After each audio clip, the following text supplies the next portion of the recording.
Okay, go ahead. Thank you. So the first question is just a little bit of how did you come in contact with the teachings of the Buddha, and what made you renounce your lay life to become a monk? Well, I live in a Buddhist country, so I have experience when I was a student. School will take us to the temple to listen to Dhamma talk on religious observance day. But that was just more or less a superficial exposure to Buddhism. Didn't really understand what we did. You know, that was when I was young and in elementary school. I came to understand Buddhism is only after I graduated from college, and I was given a book about impermanence.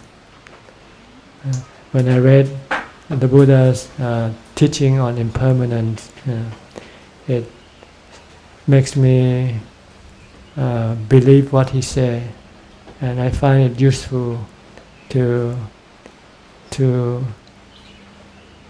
hear his words. It inspires me because he tells me that although we live in the world of impermanence, there is another world in which there is no impermanence that we can get to by practicing following his teaching. So I became more interested, so I started to read more books on Buddhism, and I finally came on to the book on the discourse called The Four Foundations of Mindfulness, which instruct the way to meditate, how to develop mindfulness, how to develop insight or wisdom. So I started learning and practicing on my own. I tried for 1 year. I used to work. I give up work and concentrate on my study and my practice based on the four foundations of mindfulness. And after I have done it for 1 year, I felt I need to do more, and the only way to do more is to become a monk. So I decided to become a monk and became a monk until now, 43 years now. And what do you think is so particular about this teaching that is attracting so many people from different backgrounds and beliefs, especially from Western culture? It answers your question or your desire. Your desire is to get rid of your stress, your anxiety, your restlessness, your agitation. And with Buddhism, we can do it. And we can do it right now in this lifetime, not wait for after we die. So it's very attractive. It is possible to summarize the teaching of the Buddha in a few sentences? Yes, the one word, to get rid of all forms of mental suffering. And when the Buddha talked about the defilements of the mind, what are they and how they affect our daily life? Our defilements, the defilement are our cravings or desires, our greed, hate and delusion. These are the things that drive our lives. Every day we do things we do out of our desire. We want to have money, we want to have fame, we want to be famous, we want to have pleasure from our sensual gratification. So these are the things that driving our lives, but they are driving us into suffering, into stress, into anxiety, into worry and fear, because this thing that we use to make us happy is not permanent, it's not stable, it keeps changing. When it changes, it causes us to have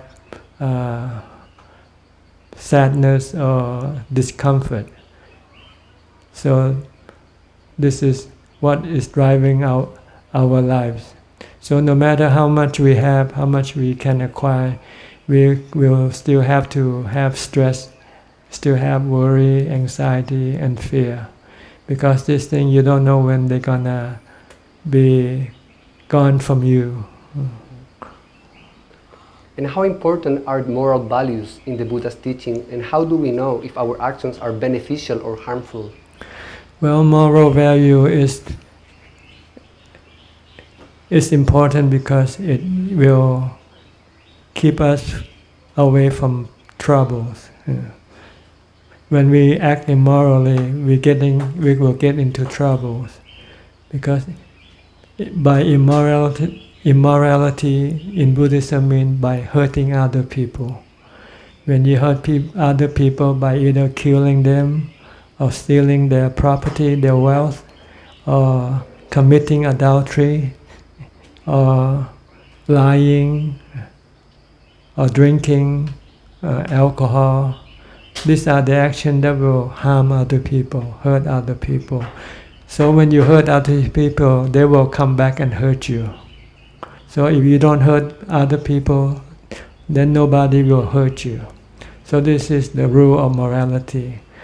Just like in Christianity, the golden, what you call the golden rule or something that Jesus said, do unto others as you would like others to do unto you. If you don't want others to hurt you, don't hurt other people. If you want other people to help you, help other people. So this is the basic law of morality. It works with every religion. It's the same with every religion. And what is the role of mindfulness and concentration in the process of mind purification? Mindfulness is the important tool in order to control the mind. If you can control the mind, you can control your emotion, you can control your defilements. Without mindfulness, then your mind will not be under your control. Like a car, if you don't have a steering wheel and if you don't have a braking system, you will not be able to control your car. And why the development of wisdom is so important in the path? Because wisdom will tell you what hurts you and what doesn't hurt you. See, we don't know what hurt us, but we keep hurting ourselves without knowing it. It's only the Buddha who had discovered that the thing that hurts you is your defilement or your cravings, your desire, your greed, your hate. This is the thing that hurts your mind, make you feel unhappy. This is wisdom, is to know what hurts you and what doesn't hurt you. And what is the difference between concepts or apparent reality and ultimate reality? Well, see, the mind can experience two kinds of reality. Conventional reality, through the body. And ultimate reality is reality without the body. See, the mind is not the body. The mind just comes into contact with the body, connected to the body. The mind is in a different world. The mind is in the psychic or the spiritual world, while the body is in the physical world. But the mind, due to delusion and cravings, causes the mind to connect to a body. Once it's connected to the body, then it experiences the conventional reality that we know, like the things that we see with our body or hear with our body. These are all conventional reality. While the ultimate reality is the reality that the mind experiences without the body. And this you can do it when you meditate. See, when you meditate, the mind will temporarily sever the connection to the body. So the mind will not receive any conventional reality, and then the mind will be in another form of reality which we call ultimate reality. And it is possible to confuse a profound experience of peace with nirvana itself? How can we know the difference? Well, the experience of peace is of two kinds. One is temporary and one is permanent. If you have the permanent kind, then that is Nibbana. You will have peace all the time regardless of whatever happens. Even if your body gets sick, get old, or get hurt, you will still experience peace if you have Nibbana in your mind. But if it's a temporary peace, then it is not Nibbana, like the peace you might get when you meditate. But once you come out from your meditation, then that peace will disappear. What is the role of compassion on the Buddha's teaching? This is the way that we can maintain morality. See? Compassion is to do good to other people, so that other people will do good to you. If you have compassion, then you will be a moral person. If you have no compassion, then you cannot be a moral person. And what do you think are the first action to take if someone wants to start walking the path? The first action is to study the teaching of the Buddha, so that you can see a clear picture of what you have to do and what you're gonna get from what you do, which is quite simple, really. The Buddha's teaching is quite straightforward. He teaches us the 3 steps to peace and happiness, namely charity, morality, and meditation. So this is what you have to do. You have to be charitable. Instead of spending money on yourself, spend it on other people. Because what you spend on yourself, besides the basic necessity, they are more harmful to you than useful to you. Like spending on your desire, like going on a holiday, buying expensive things for yourself. This will hurt you more than help you. Than if you use the same money and spend it on, give it to other people, helping those who are in need. Because the feeling will be different. The feeling of happiness that arises from helping other people is much deeper and stronger than the feeling you get from spending money on yourself, on your desire. What does Anapanasati mean and how should one practice it? Anapanasati is a way of developing mindfulness to calm the mind. See, mindfulness is the word. Sati means mindfulness. Anapana means the in and out breath.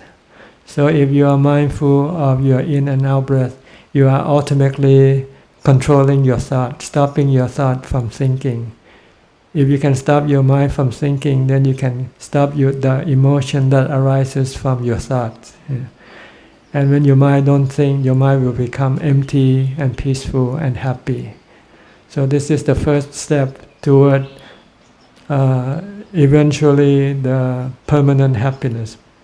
You first develop a temporary happiness by meditating using Anapanasati. You sit down, close your eyes, and concentrate on your breath. Keep watching your breath. Be mindful of your breath. Know that it goes in and goes out.